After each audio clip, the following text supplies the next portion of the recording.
नरकटियागंज विधानसभा चुनाव में सियासी गर्मी तेज हो गई है। राजद नेता और विधानसभा प्रत्याशी दीपक यादव ने प्रेस कॉन्फ्रेंस कर विपक्ष पर साजिश के आरोप लगाए हैं। राजद नेता प्रेस कॉन्फ्रेंस कर कहा कि वे जनता की मांग पर चुनाव मैदान में उतरे हैं और उनकी लड़ाई विकास व जनसेवा की है। उन्होंने आरोप लगाया कि उनकी बढ़ती लोकप्रियता से विपक्षी दलों के कुछ बड़े नेता परेशान हैं और उन्हें बदनाम करने की साजिश रच रहे हैं। दीपक यादव ने कहा, अगर उनमें हिम्मत है तो मैदान में उतर कर मुकाबला करे, जनता सबका जवाब दे देगी। मैं राजनीतिक में बदनाम करने नहीं, जनता की सेवा करने आया हूं। महागठबंधन में 2 प्रत्याशियों के मुद्दे पर उन्होंने कहा कि अब जब मुख्यमंत्री का चेहरा घोषित हो चुका है तो जनता के बीच सक्रिय और लोकप्रिय उम्मीदवार को वरीयता मिलेगी। उन्होंने कहा कि शीर्ष नेतृत्व जल्द निर्णय लेगा, लेकिन वे जनता के बीच पहले से हैं और जनता का आशीर्वाद ही उनकी सबसे बड़ी ताकत है।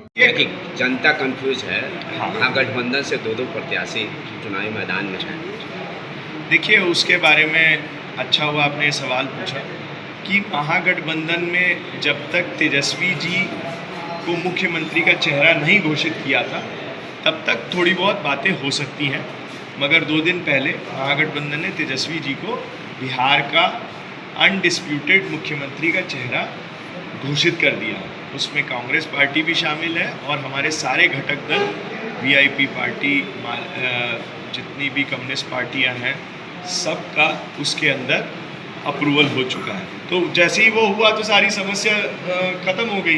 अब जहाँ तक नरकटियागंज की समस्या जो आप 2 कैंडिडेट की कह रहे हैं, तो ये तब हुआ था जब ये समस्या चल रही थी, मगर जब इत्तेफाक से क्या हुआ कि ये मुख्यमंत्री का चेहरा घोषित होते होते 23 तारीख की 3 बजे की डेट निकल गई है, तो अब विड्रॉल नहीं हो पा रहा है। मगर उसका तय ये हुआ है महागठबंधन में कि जो भी कैंडिडेट मजबूत होगा, जिसको क्लियर कट पब्लिक फेवर कर रही है 50% से ज़्यादा, ठीक है ना, तो उसको महागठबंधन अपना कैंडिडेट घोषित करेगा और उसमें हमारी पार्टी के सर्वोच्च नेता यहाँ आएंगे, सभा होगी और पब्लिकली लाखों लोगों की, सैकड़ों लोगों की सभा में ये घोषित किया जाएगा। क्या आप शाश्वत को हल्के में ले रहे हैं क्या? नहीं भैया, हम किसी को हल्के नहीं ले रहे हैं। जनता बताएगी हल्का कौन है और भारी कौन है।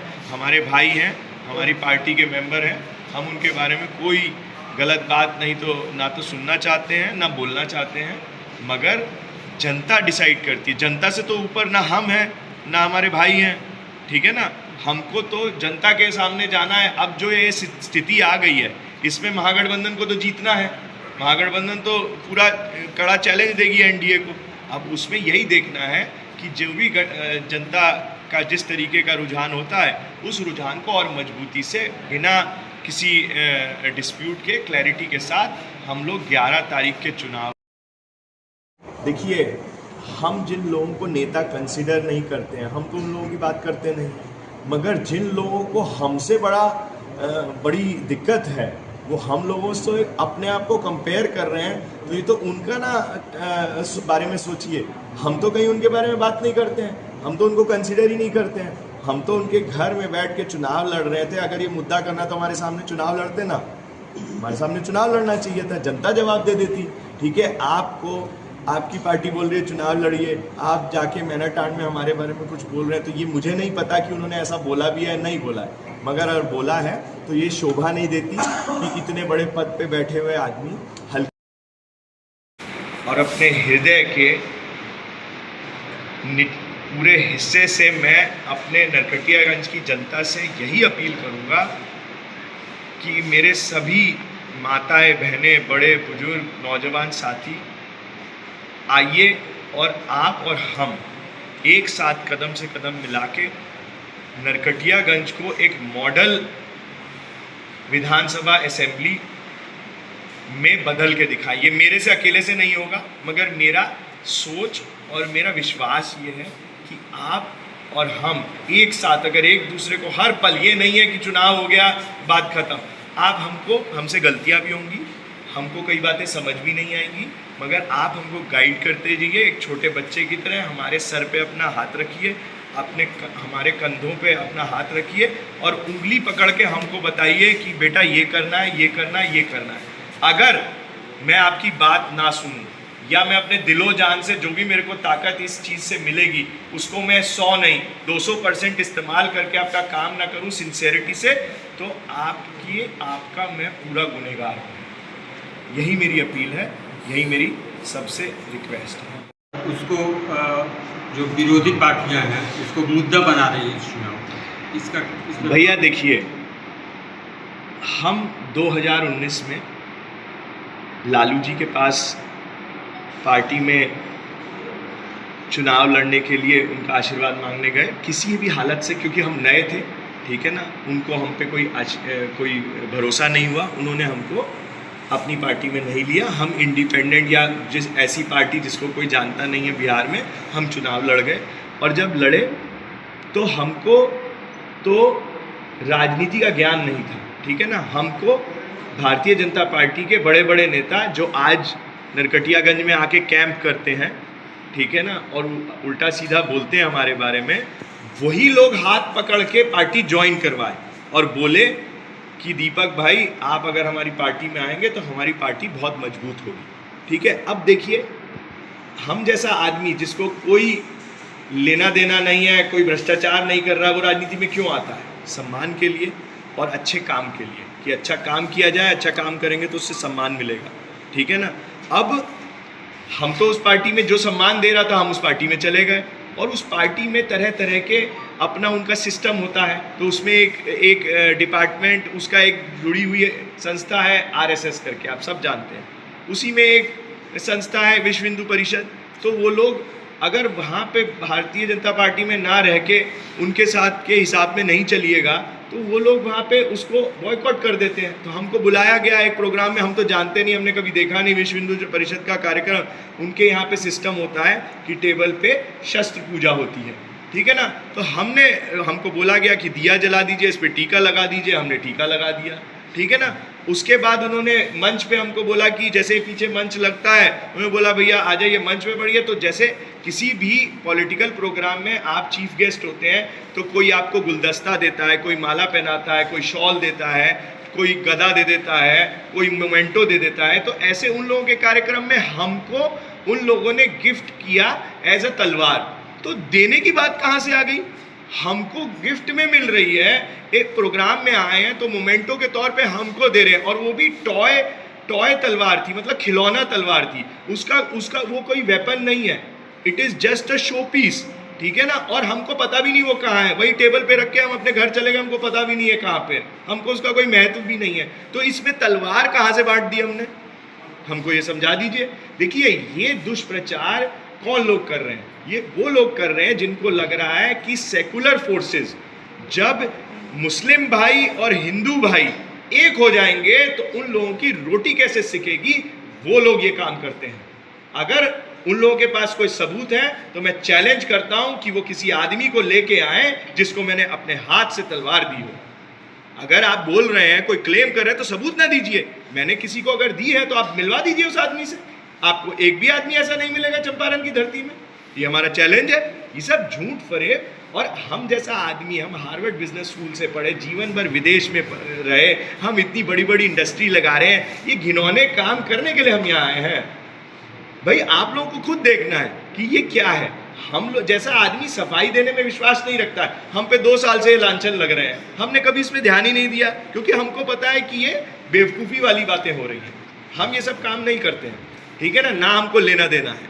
और अगर आपको यही बातें करनी है तो आप नकारात्मक बातें करते रहिए, भ्रष्टाचार करते रहिए और अपने असली मुद्दों को छुपा दीजिए। यही ये मुद्दा है।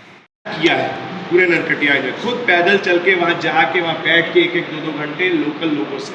तो उसके अंदर हर गांव में, हर पंचायत में क्या समस्या है, क्या ज्वलन मुद्दा है, उसको हमने एग्जैक्ट लिखा है। सड़क का नाम, नाले का नाम, कौन सा मोहल्ला है, कहाँ कटाव हो रहा है, एकदम डिटेल के साथ। तो हमको ये करने में 1 साल लग गया। अगर हम आशीर्वाद हमको मिल जाता, उसके बाद लोग चिल्लाने लगते कि भैया हमारा ये नहीं हो रहा, वो नहीं, हमें बताने की जरूरत नहीं है। हमें सिर्फ 2 चीज़ चाहिए जनता से।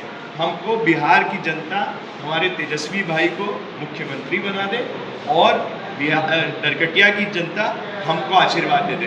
हम डे 1 से अपने काम पे लगता है। हमको ये बताने की जरूरत नहीं है क्या नहीं है, क्या नहीं है। हमको अपने लोगों की एक एक दर्द के बारे में पता, उस पर लग जाना है बस।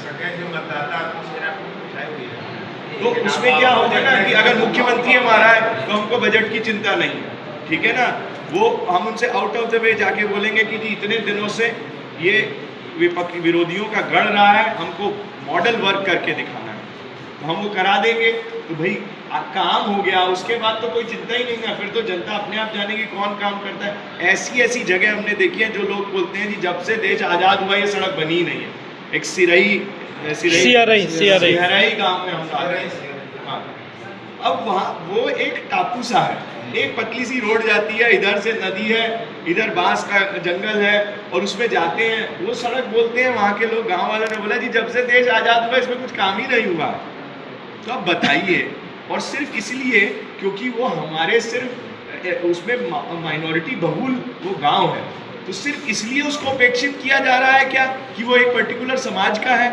तो ये तो गलत बात है भाई। सारे हम लोग इस देश के निवासी हैं, सबके लिए डेवलपमेंट होना चाहिए। ये देखिए भैया, बाहरी और अंदरूनी क्या होता है मेरे को पहले ये समझना पड़ेगा। हमारे देश के प्रधानमंत्री गुजरात से आके बनारस में चुनाव लड़ते हैं, ठीक है ना। हमारे बिहार के एक नाचने गाने वाले लाल हैं तिवारी जी करके, मनोज तिवारी शायद, वो बिहार से जाके दिल्ली में एमपी का चुनाव लड़ते हैं, ठीक है ना। तो हम तो लोकसभा का चुनाव लड़े हैं, हमारा यहीं पे वोट है बगहे में, और यहीं के हम रहने वाले हैं, हम 18-20 साल से यहाँ रह रहे हैं, ठीक है ना। हमको सबसे ज़्यादा वोट हमारे लोकसभा चुनाव में नरकटियागंज की जनता ने प्यार दिया। हमारी जितनी भी 6 की 6 विधानसभा हैं उसमें सबसे ज़्यादा इतिहास में महागठबंधन को वोट नरकटियागंज में पहली बार 2024 के चुनाव में मिला। तो जनता प्यार दी, तो हम उस प्यार को सोचे कि भाई वहाँ पे मजबूती से लोगों के सामने जाएं, कुछ अच्छा करके दिखाएं। इसमें बाहरी अंदर की बात कहाँ से हुई भैया, ठीक है ना। हमारे बगह में विधायक हैं, वो रामनगर के रहने वाले हैं, हमारे वाल्मीकि नगर से सांसद हैं, वो नौतन के रहने वाले हैं, ठीक है ना। आप किसके बारे में बोलिएगा, किसके बारे में क्या बोलिए। ये देश आज़ाद है, पूरा देश एक है। कोई कहीं पे जाके कोई जनता किसी को प्यार दे रही है, किसी से मोहब्बत करिए, तो जनता ना बताएगी कि बाहर है अंदर है। एक आध आदमी के टिप्पणी करने से सारे समाज के आप गोलबंद नहीं ना कर सकते हैं। ये तो इलेक्शन होगा, चुनाव होगा, उसमें पता चलेगा किसको कितना आया वोट, उससे क्लियर हो जाएगा। मगर हम तो यही कहेंगे कि हम कोई बाहरी नहीं है, हम यहीं के निवासी हैं चंपारण के, और हाथ जोड़ के जनता के सामने जनता का आशीर्वाद मांगने आए। असली मुद्दा काम है, असली मुद्दा ये है कि दिक्कत कौन समझ रहा है लोगों की। असली मुद्दा भ्रष्टाचार है, असली मुद्दा है कि लोग चाहते हैं बिजली 24 घंटे आए, 132 kVA का ग्रिड लगे यहाँ पे, जो आज तक कोई नहीं करा पाया। मगर उसके लिए सोच वाला आदमी ना चाहिए। ये ऐसे लोग जो सुबह से शाम तक यही सोचते हैं कि ये 10 लाख का काम देंगे तो हमको इसमें से इतना PC मिलेगा, इतना कमीशन मिलेगा, ठीक है, वो लोग विकास करेंगे कभी, ठीक है ना। टिप्पणी वो लोग करते हैं जिनको भ्रष्टाचार करना है, और जिनको दिल से काम करना है, जिनको लगन है कि भाई कुछ अच्छा करके दिखाएंगे। तो जिस दिन हम इस धरती से उठेंगे तो 2 लोग आंसू बहाने हमारी अर्थी पे कंधा देने वाला तो मिलेगा। उन लोगों से आप कैसे मुकाबला करिएगा भ्रष्टाचार वालों। इस बात को समझने की ये है कि अंदर बाहर ये सब कुछ नहीं होता। जो गांधी जी गुजरात से आए, चंपारण की धरती ने उनको नेता बनाया, तो आज तक आपने उनके ऊपर टिप्पणी करी।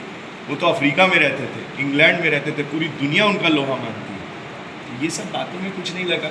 इंडिया से इतने बड़े बड़े हमारे सक्सेसफुल एंटरप्रेनर अमेरिका में बड़ी बड़ी फॉर्च्यून 500 कंपनियों के CEO हैं। हमको आगे की तरफ देखना चाहिए, पॉजिटिव चीज़ों की तरफ देखना चाहिए। कैसे हम लोग डेवलप हो पाएंगे, कैसे हमारा अच्छा होगा, हमारे जीवन में बदलाव आएगा, हम लोग बढ़िया कर सकें।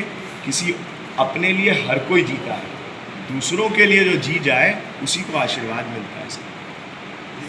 केंद्रीय राज्य मंत्री सतीश चंद्र उन्होंने एक टिप्पणी की थी आपके ऊपर कि आपको हरियाणा जाना पड़ेगा और बाउंसरों आपसे मिलने के लिए पहले बाउंसरों से गुजरना पड़ेगा। जी देखिए, हम जिन लोगों को नेता कंसिडर नहीं करते हैं, हम तो उन लोगों की बात करते नहीं हैं। मगर जिन लोगों को हमसे बड़ी दिक्कत है, वो हम लोगों से अपने आप को कंपेयर कर रहे हैं, तो ये तो उनका ना बारे में सोचिए। हम तो कहीं उनके बारे में बात नहीं करते हैं, हम तो उनको कंसिडर ही नहीं करते हैं। हम तो उनके घर में बैठ के चुनाव लड़ रहे थे। अगर ये मुद्दा करना तो हमारे सामने चुनाव लड़ते ना, हमारे सामने चुनाव लड़ना चाहिए था, जनता जवाब दे देती। ठीक है, आपको आपकी पार्टी बोल रही है चुनाव लड़िए, आप जाके मैनाटांड में हमारे बारे में कुछ बोल रहे हैं, तो ये मुझे नहीं पता कि उन्होंने ऐसा बोला भी है नहीं बोला, मगर अगर बोला है तो ये शोभा नहीं देती कि इतने बड़े पद पे बैठे हुए आदमी हल्की बातें करें। ठीक है, हमसे अगर कोई गलती हुई है, उनको बुरा लगता है तो हम उनसे क्षमा मांगते हैं, मगर अगर वो हल्की बातें कर रहे हैं तो जनता इसका जवाब देगी। ये तो प्रजातंत्र है, प्रजातंत्र में पता चलेगा जनता इस बात को किस तरीके से लेती है, पॉजिटिवली लेती है, नेगेटिव लेती है। जनता से बड़ा तो कोई नहीं ना है, तो जनता के ऊपर छोड़ दीजिए।